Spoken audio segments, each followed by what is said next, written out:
Hi అండి, welcome back to my channel. నేను మీ శైలజ. ఈరోజు నేను కజ్జికాయలని చేసి చూపించబోతున్నాయండి. అది కూడా కొబ్బరి లౌజ్తో కజ్జికాయలు చాలా టేస్టీగా ఉంటాయండి. సింపుల్గా మనం ఇవి ఒకసారి రెడీ చేసి పెట్టుకుంటే 10-15 రోజుల పాటు నిల్వ ఉంటాయి. ఇవి పిల్లలకి రోజు ఈవినింగ్ టైంలో స్నాక్స్ అని అడుగుతూ ఉంటారు కదా, అటువంటప్పుడు మనం ఇవి చక్కగా ఇచ్చేయచ్చు తినడానికి.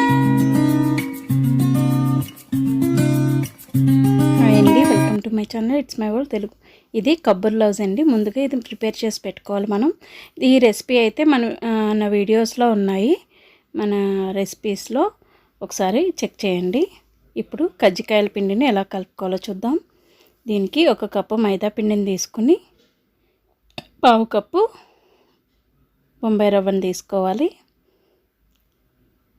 తీసుకుంటే మనకి కొంచెం క్రిస్పీగా వస్తాయన్నమాట అండి. ఇందులోకి రుచికి సరిపడగా ఉప్పును వేసుకొని కొంచెం ఇలా ఒకసారి కలిపేసుకోండి, అంతా కలిసేలాగా. ఇప్పుడు ఒక 2-3 గరిటెల నూనె వేడి చేసుకోవాలండి స్టవ్ పైన. కొంచెం వేడయ్యాక ఇలాగా వేసుకోవాలి పిండిలో. చూసారా, అంటే దీనివల్ల మనకి కజ్జికాయలు అనేవి క్రిస్పీగా వస్తాయన్నమాట. ఇలా వేడి నూనె వేసుకుని కొంచెం గరిటెతో ఒకసారి అటు ఇటు అన్నీ కలిపేసుకున్నాక మనం కొద్దిగా నీళ్ళు ఒకసారి మళ్ళీ చేత్తో కూడా బాగా కలుపుకొని నీళ్ళని తీసుకొని కొద్దిగా నీళ్ళని వేసుకుంటూ ఈ పిండిని అయితే మనం పూరీ పిండిలాగా కలుపుకోవాలండి. గట్టిగానే ఉండాలండి పిండి అయితే కొంచెం. అంతేకాకుండా ఈ రవ్వ కూడా వేసాం కదా, రవ్వ కూడా నీళ్ళని కొంచెం పీల్చుకుంటుంది కాబట్టి మరీ గట్టిగా కలిపేయకుండా పూరీ పిండి కన్సిస్టెన్సీ కలిపితే సరిపోతుందండి. ఇలాగా చేతికి కొంచెం నూనె వేసుకొని తడి చేసుకుని బాగా మదాయించుకోవాలి పిండిని అయితే. ఇలా కలిపేసుకున్నాక మనం ఇలాగా చపాతీ పీట పైన ఇలాగ చక్కగా పైనుంచి కింద వరకు మదాయించుకుంటూ ఇలాగ చిన్న చిన్న ఉండలుగా చేసేసుకోవాలి. ఇప్పుడు నూనె అద్దుకుని వీటిని చక్కగా పెద్దగా రౌండ్ షేప్లో పల్చగా చేసుకోవాలండి. దలసరిగా ఉండొద్దు కజ్జికాయది.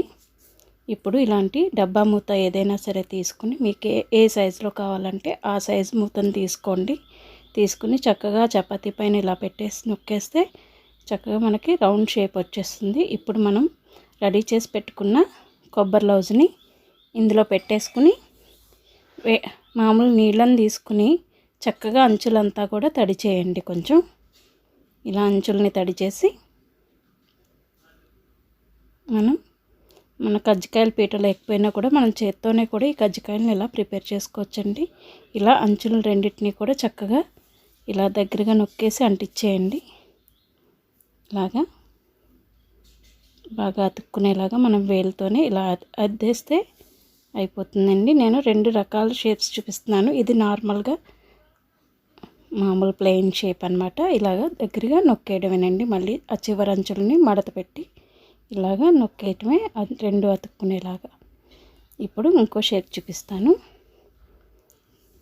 ఒక ఉండ తీసుకుని చక్కగా ఇలాగా చపాతీలా చేసుకుని డబ్బా మూతతో కట్ చేసుకున్నాక మనకు కావాల్సినంత కజ్జికాయ సరిపడగా కొబ్బరి లౌజ్ని పెట్టుకుని అంచుల్ని తడి చేసుకుని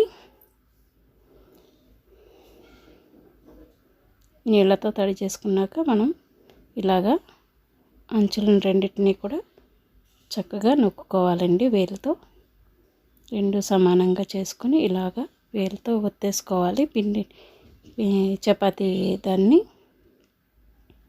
అంటే ఇది చపాతీ దాన్ని అంటే ఇది మైదా పిండితో మనం చేసినా కానీ దాన్ని అలాగే అంటాం కదా. ఇలా ఒత్తేసుకున్నాక 2 వేళ్ళతో 2 అంచులు బాగా అతుక్కున్నాక వీటిని మళ్ళీ గట్టిగా నొక్కుని ఇలాగా దగ్గరగా ఇలా చేత్తో అంచులని ఇలా తీసి అంచులని ఇలా మడత పెట్టండి. కొంచెం ఇలా అంచులని లోపలికి మడత పెట్టి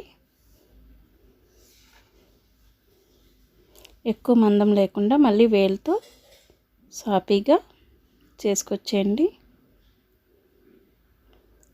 సమానంగా ఉండేలాగా చేయండి. తర్వాత వేలుతో ఇలాగ మధ్యలో ఇలా ఒక్కో నొక్కితే మనకి మంచి డిజైన్ వస్తుందండి. చక్కగా ఇదిగో కజ్జికాయలు రెడీ అయిపోయినాయి అన్నమాట. ఇలాగే అన్నిటినీ కూడా రెడీ చేసేసుకుని ఒకసారి రెడీ చేసుకుని పెట్టుకుని మనం ఒకసారి వేయించుకోవచ్చండి.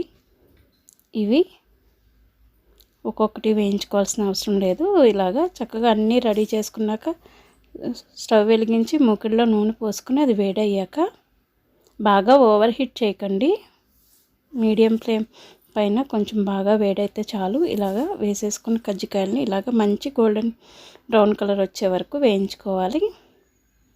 ఇలాగే అన్నిటినీ కూడా వేయించేసుకోవాలి. కజ్జికాయలన్నిటినీ కూడా ఇలాగా వేయించుకుని కొంచెం చల్లారాక డబ్బాలో పెట్టి మూత పెట్టుకుంటే ఇవి 15 రోజుల పాటు నిల్వ ఉంటాయండి. పిల్లలు సాయంత్రం పూట కానీ ఏమైనా స్నాక్స్కి స్కూల్కి పెట్టి పంపాలన్నా కూడా ఇవి రెడీ చేసి పెట్టుకుంటే ఏ టెన్షన్ లేకుండా చక్కగా బాక్స్లో పెట్టి ఇచ్చేయచ్చండి. తప్పకుండా ఒకసారి అయితే మీరు ట్రై చేసి ఎలా వచ్చిందో నాకు కామెంట్ సెక్షన్లో తెలియజేయండి. For more recipes please subscribe my channel. నా వీడియోస్ కనుక మీకు నచ్చినట్టయితే లైక్, షేర్ అండ్ కామెంట్. నేను మీ శైలజ. Thanks for watching.